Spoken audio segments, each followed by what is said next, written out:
क्या आपने कभी सोचा है साधारण सी मिट्टी से एक खूबसूरत किचन सेट कैसे बन सकता है? तो दोस्तों, आज वीडियो में बताने जा रहे हैं किचन सेट बनाने के साथ साथ टेबल, रैक और बर्तन।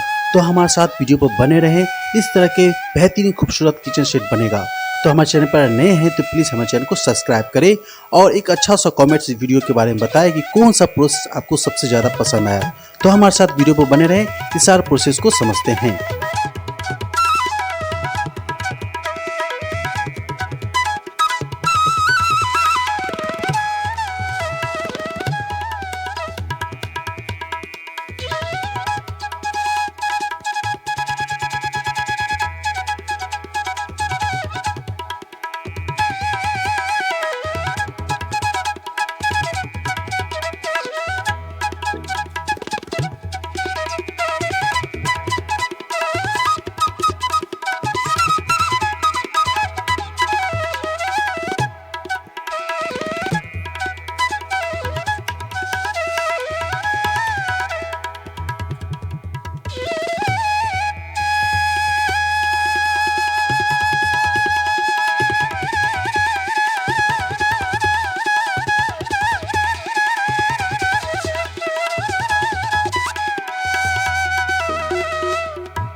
दोस्तों, आपको हमारा मिट्टी से बना किचन सेट, टेबल, रैक और बर्तन पसंद आए हो तो वीडियो को लाइक, शेयर और चैनल को सब्सक्राइब जरूर करें।